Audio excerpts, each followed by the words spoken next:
Yang semangat, yang tetap semangat, tak doakan hutangnya lunas. Banyak hutang ini. Jadi alhamdulillah semakin malam insya Allah semuanya tetap semangat ya. Pembicaraan kita kali ini tentang wanita-wanita yang dirindukan surga. Ternyata tertuliskan di dalam suatu hadis ada 4 orang wanita yang dirindukan oleh surga. Siapa saja itu? Yang pertama Sayyidah Maryam. Yang kedua Sayyidah Fatimah. Yang ketiga Sayyidah Khadijah. Yang keempat Sayyidah Asyah. Yang kelima Umi Laila. Keempat wanita ini yang terakhir Sayyidah Asyah. Siapa dia? Istri Fir'aun. Kita seringkali mendengar cerita tentang Sayyidah Khadijah, Sayyidah Fatimah. Kita jarang sekali membicarakan tentang Sayyidah Asyah, istri Fir'aun. Sayyidah Asyah ini ternyata juga termasuk wanita yang dirindukan surga. Kenapa? Karena Sayyidah Asyah punya kesabaran yang seluas samudra. Sayyidah Asyah ini punya suami Fir'aun, sebejat-bejatnya orang, Fir'aun nih mengaku Tuhan. Aku Tuhan, sembahlah aku. Fir'aun bilang, aku ini Tuhan, sembahlah aku. Lalu bagaimana asal mula Sayyidah Asyah ini melbu? Lalu bagaimana asal mula Sayyidah Asyah ini masuk Islam, masuk agamanya Allah? Ternyata waktu itu Nabi Musa itu menantang Fir'aun. Hei Fir'aun, kamu kok bisa mengaku Tuhan? Padahal kamu tidak bisa apa-apa. Kamu tidak berkehendak atas makhluk-makhluk yang ada di muka bumi ini. Fir'aun menjawab, hei kamu Musa, kamu itu anak kecil.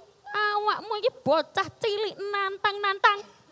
Kamu ini anak kecil kok nantang-nantang. Sudah, sekarang para penyihir, ayo hadapi Musa ini. Para penyihir menghadapi Nabi Musa. Setelah dihadapi Nabi Musa ini, ternyata semua penyihir kalah.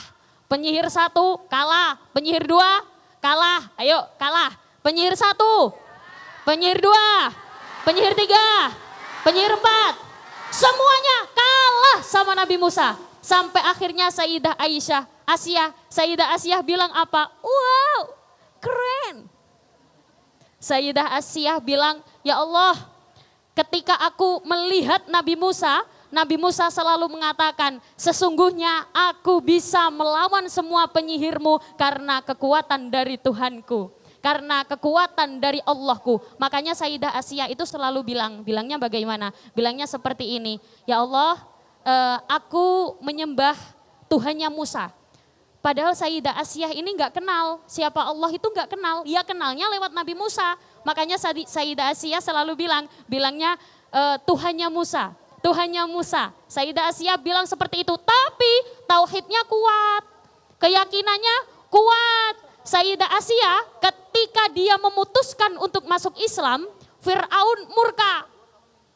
Asyah, jawab dalam. Ayo, orang Surabaya toh, ayo. Asyah. Asyah.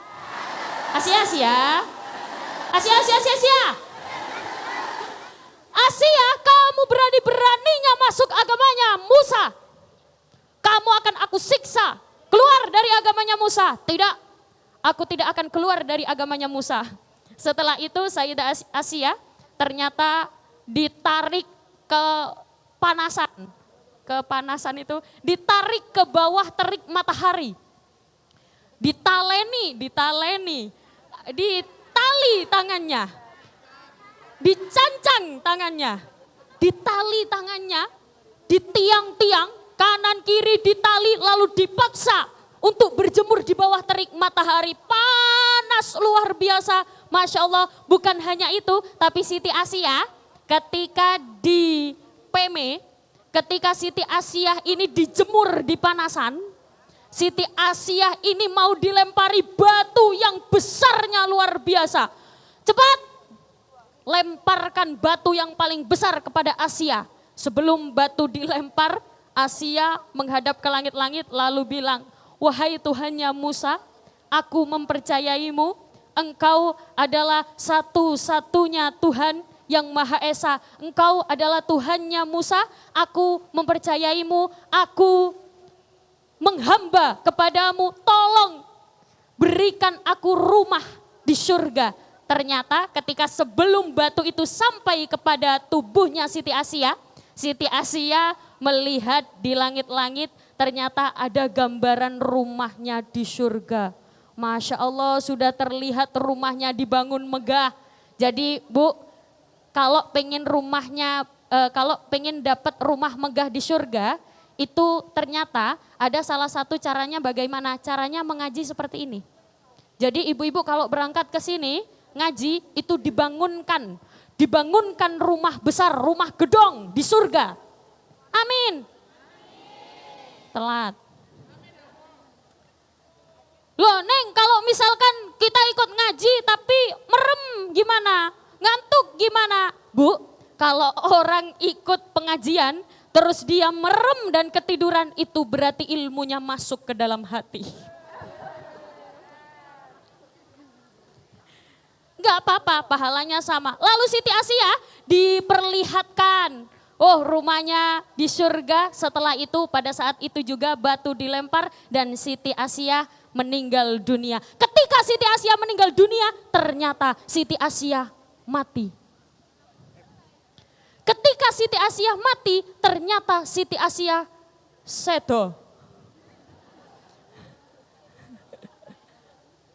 Saat itu juga Siti Asia melihat rumahnya di surga dan meninggal dalam keadaan husnul khotimah. Semoga kita semua diberikan meninggal husnul khotimah.